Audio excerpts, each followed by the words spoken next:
Hey, what's up, guys? It's Andrew Santalski. I'm giving you my NFL Week 13 betting recap. This is for the 2024 NFL regular season. I believe I went 5-3 for a profit. So let's get into it, guys. Let's get into the losses first. Seen that terrible loss I had with Cleveland +6 on Monday night. Jameis Winston throws 2 pick sixes. Cleveland's about to cover the game. They're down by 9. They have the ball on Denver's 2-yard line, and instead of running the ball in with 50 seconds left in the game, Jameis Winston steps back to pass and throws another interception in the end zone, and it was not returned for a pick six this time, but just salt in the wound on a game that should have been covered fairly easy, but we end up losing the game.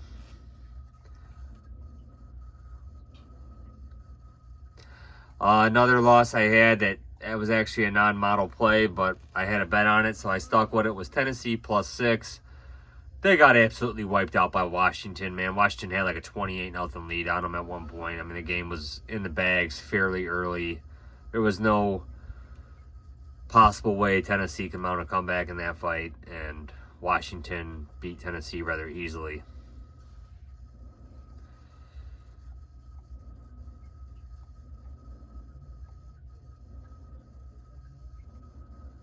Other loss I had was on Thanksgiving Day itself. I had Miami +3.5. They ended up losing to Green Bay 17-30. And it was a really good, I thought it was a really good spot for Miami to come through, show they were a good team. However, we know they can't handle the cold weather. And I mean, it was, Green Bay got an early lead and they didn't look back. Miami muffed the punt at their own end zone. Green Bay recovers it. Green Bay gets an early touchdown like that. So those are my 3 losses for the week, guys. Let's get into my wins. First win of the day was on Sunday was Arizona +3.5. They had a big lead. They almost blew the game at the end. Thankfully, Minnesota settled for a field goal to beat Arizona. Minnesota won by 1 point. I had Arizona +3.5. We get the win there. Next game I had a bet on was Jacksonville +6. They closed 3. I bet the game the previous Sunday night at +6.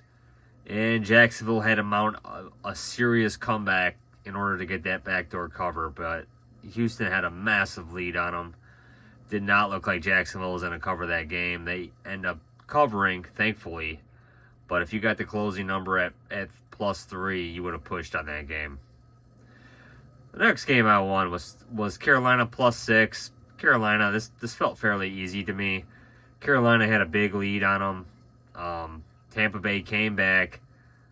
They get the field goal to send it into overtime, and then I think to myself, man, if Tampa Bay gets a touchdown in overtime, I'm going to push on a game that I should have won on.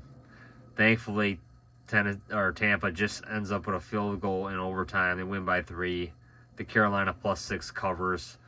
I felt really confident with that game, and like I said, Carolina had a big lead on them, so thankfully they held on to cover. Next game, Las Vegas +13. Vegas, I mean, they were about to win the game. Some very poor clock management at the end of the fourth quarter cost the Raiders a chance to kick the game-winning field goal.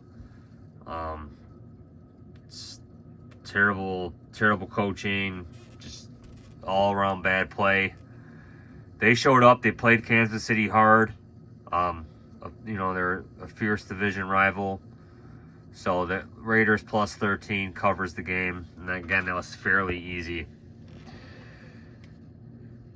Next game, Thanksgiving Day, Chicago +10. They lose by 3 to Detroit.